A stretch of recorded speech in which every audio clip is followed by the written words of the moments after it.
Chosen one, listen carefully. This is not random. Heaven arranged this moment. You did not arrive here by accident, by scrolling, or by coincidence. You are standing in front of a spiritual window, one of those rare moments where timing, instruction, and protection intersect. Do not scroll past this. Stay with me, because what God is about to say is meant specifically for you, right now. What you do next matters, not because you must act, but because you must listen. God has drawn you here because something significant is unfolding, and your instinct may be to move quickly, to secure outcomes, to protect yourself by staying ahead of everything. But the instruction heaven is giving you right now is the opposite of what the flesh prefers. The command is simple and precise. Do nothing. Let me clarify this immediately, so it cannot be misunderstood. This is not passivity. This is not avoidance. This is not denial, laziness, or giving up. This is obedient stillness, a deliberate decision to stop interfering with what God is actively handling. When God says do nothing, He is not asking you to disengage from faith. He is asking you to stop striving in places where obedience requires restraint. There are seasons where action is faith, and there are seasons where restraint is faith. This is one of those seasons. Scripture makes this clear. The Lord will fight for you. You need only to be still. That is not poetry. It is strategy. It does not say try harder. It does not say figure it out. It does not say take control before something goes wrong. It says be still because God is already engaged. Striving is not the same as faith. Faith trusts timing. Striving tries to outrun it. Control is not wisdom. Wisdom knows when to step back because heaven has stepped in. Many have been taught that constant motion proves maturity. But in the kingdom, obedience proves trust. Right now, God is orchestrating something you cannot see. Timelines are being adjusted. Outcomes are being secured. Protection is being enforced. If you rush ahead from fear or impatience, you risk colliding with the very covering meant to lift you. Acting at the wrong time can disrupt what God is arranging at the right time. This is why stillness matters. Stillness is not empty. It is full of trust. It is the posture that says, I will not manipulate what God is managing. When you move without instruction, you do not speed up the miracle. You complicate it. You place your hands on something heaven asked you not to touch. Understand this. Divine protection is often tied to obedience, not effort.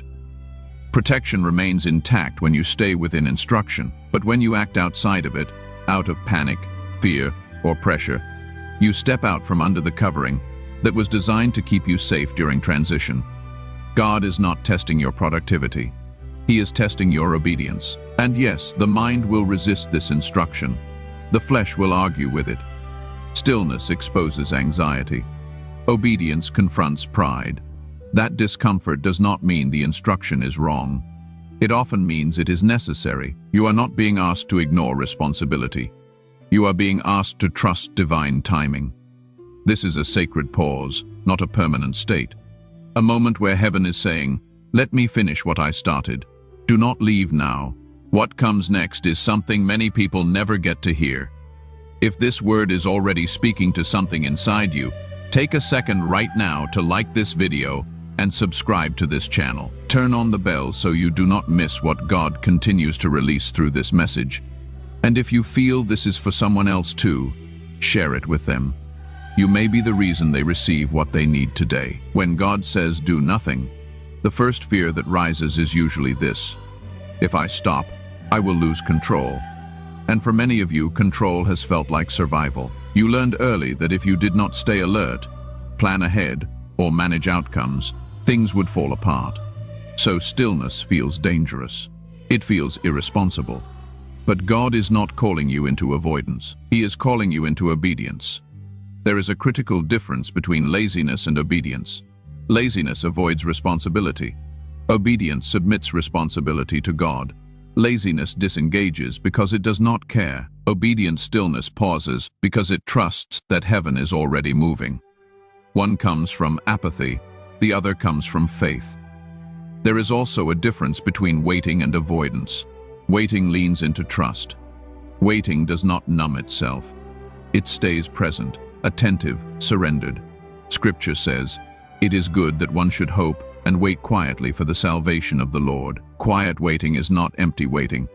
It is waiting that is loaded with expectation, anchored in trust, and guarded by peace. So why would God ask you to stop right now? Because you have been carrying weight that was never assigned to you. You have been holding responsibilities that belong to heaven. You have been trying to manage outcomes that only God can orchestrate, and that weight has been crushing your peace, exhausting your body, and dulling your discernment. God is saying, release it. Psalm declares, "Cast your burden on the Lord, and he will sustain you." Notice the instruction is not carry until you collapse.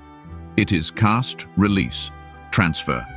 When God says do nothing, he is not abandoning you to uncertainty. He is lifting pressure off your shoulders and placing it where it belongs. On himself, anxiety often disguises itself as discernment. But anxiety is not insight. It is fear searching for control. Worry is not wisdom. It is an accusation against God's character. It says, "If I do not handle this, it will fall apart," which assumes God is inattentive or unreliable. Stillness is the opposite declaration. Stillness says, God is attentive, God is capable, God is faithful.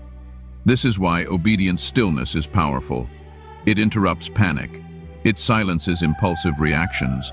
It blocks premature decisions that would have pulled you out of alignment. When you move from anxiety, you move without clarity. When you move from obedience, you move under covering.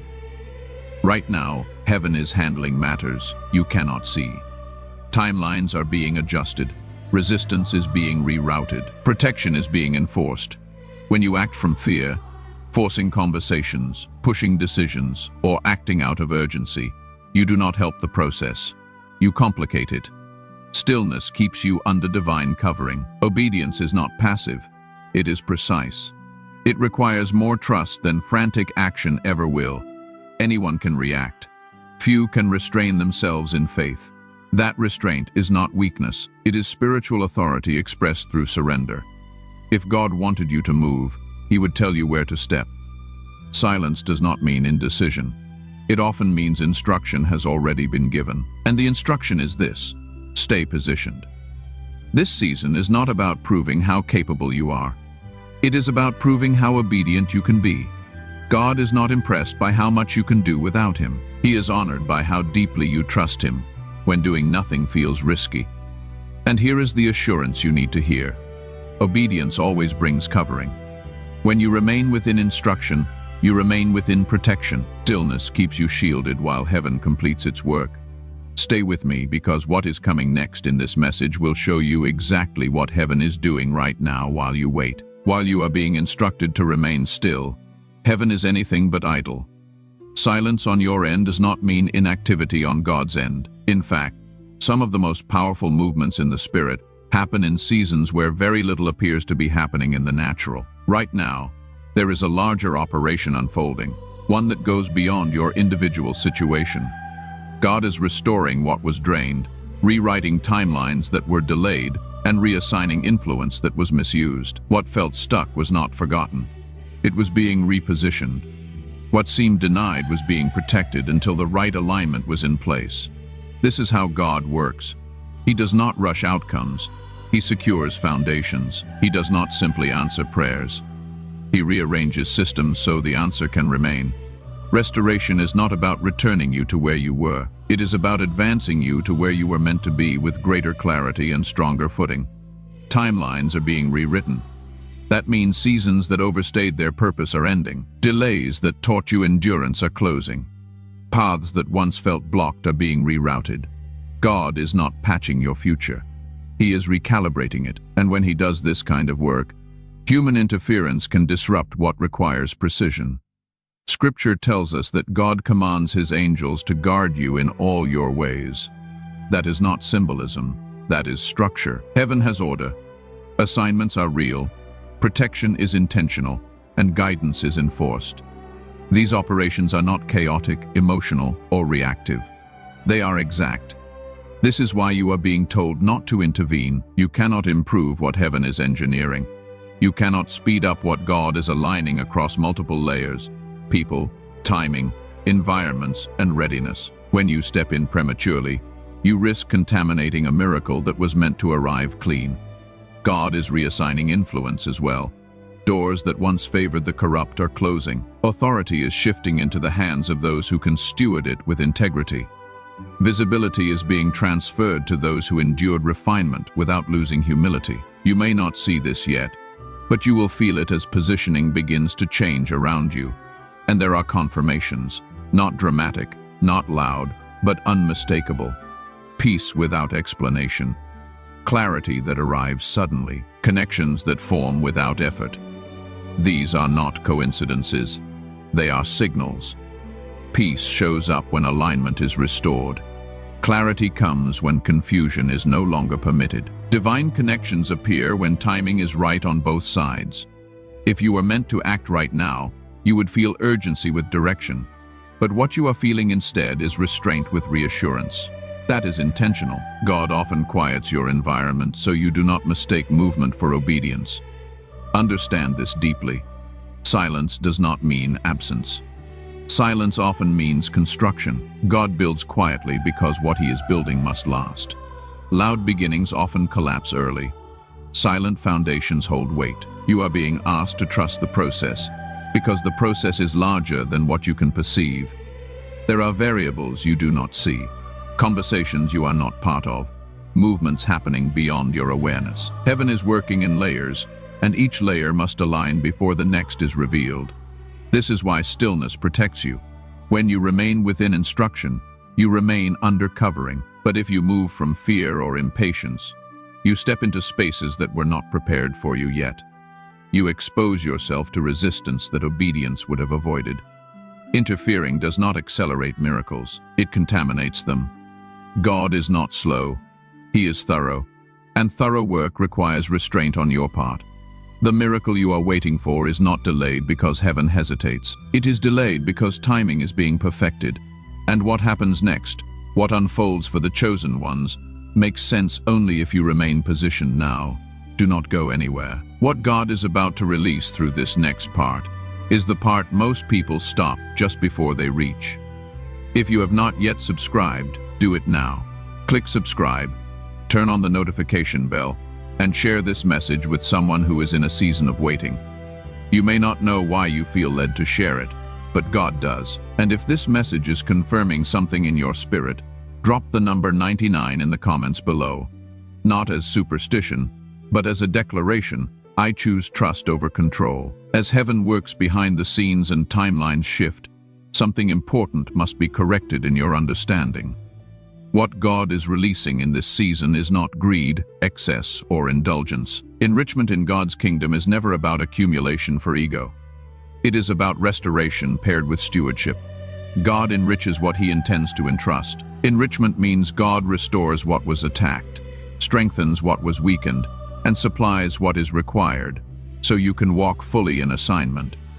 It is not about having more than others, it is about having enough to obey without fear. One of the first areas God restores is identity. For too long, many chosen ones have seen themselves through loss, rejection, or delay. That lens is breaking. God is re-establishing how you see yourself, not as someone barely surviving, but as someone called, equipped, and positioned. You will no longer define yourself by what you endured, but by what God carried you through. Stability is also being restored, not just financial stability, but emotional and spiritual grounding. The feeling of being uprooted, unsettled, or always bracing for the next disruption is giving way to a deeper sense of anchoring. God is planting you where you can grow without constantly defending yourself. Provision is part of this restoration, not excess, but sufficiency aligned with purpose. Scripture says God will supply every need according to his riches, not according to pressure or panic. Provision follows obedience. When God funds a life, he funds the assignment attached to it, and that supply comes with peace, not striving. Influence is being restored as well. Not influence for control, but influence that carries favor and credibility. Scripture says, when the Lord takes pleasure in someone's way, even opposition begins to shift. Doors open without manipulation. Respect replaces resistance, not because you demanded it, but because God positioned you. Alongside this comes the awakening of gifts. Many of you carry abilities that were dormant, not because they were absent, but because the timing was not right. Spiritual insight, discernment, wisdom, creativity, leadership, compassion. These are beginning to surface with clarity. Gifts are not given for display. They are given for service. God awakens them when humility and obedience can sustain them. This awakening may surprise you. You may find yourself speaking with clarity you did not study for, sensing things you once ignored, or being sought out for wisdom you did not advertise. Do not shrink from this. The manifestation of the Spirit is given for the common good, and God activates gifts when He knows they will build rather than inflate. Healing is also moving deeper than before. Not surface relief, but inner restoration. Scripture reminds us that God is near to the brokenhearted and heals the wounds that others never saw. Old pain is being loosened. Heavy memories are losing their grip. The weight you carried quietly is being lifted gently. This is not emotional hype. It is restoration done slowly and securely. God heals in ways that last. He does not rush what He intends to sustain.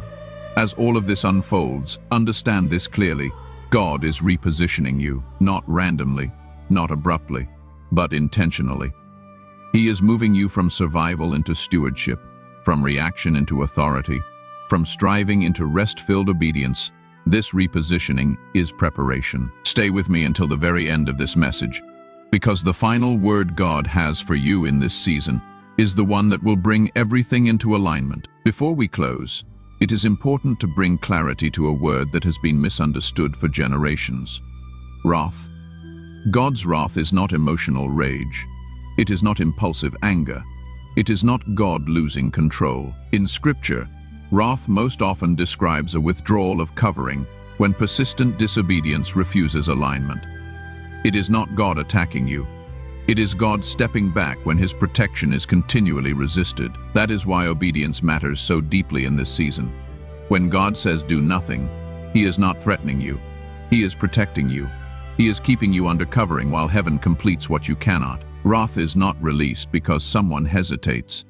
It is released when someone repeatedly ignores instruction and insists on taking control from God. Scripture says, if you are willing and obedient, you shall eat the good of the land. Obedience opens protection. Obedience keeps you positioned. Obedience allows God to work without interference. Let these three truths settle firmly in your spirit. First, stillness is strategy. Silence does not mean weakness. Restraint does not mean fear. Stillness is the posture that allows heaven to move freely. Second, obedience is protection. When you remain within God's instruction, you remain under His covering. You do not need to defend yourself. You do not need to force outcomes. God is your defender. Third, God is actively working. Even when you cannot see movement, heaven is not paused. Restoration is unfolding. Timelines are being corrected. Assignments are being secured. If this message spoke to something real inside you, do not let it pass without responding. Like this video as a simple act of agreement. Subscribe to this channel and turn on the bell so you receive every word God releases through this space. Share this message with someone who is struggling to be still right now. They may need this more than you know, and if you are ready to declare your choice out loud, comment 99 below. Not as superstition, but as a covenant statement. A visible yes that says, I choose obedience over panic. I choose trust over control. I choose stillness over striving. Remember this as you move forward. Do nothing that interrupts heaven. Let God finish what He started. Stay still. Stay obedient. Stay covered. What God is completing for you will not require striving, only trust.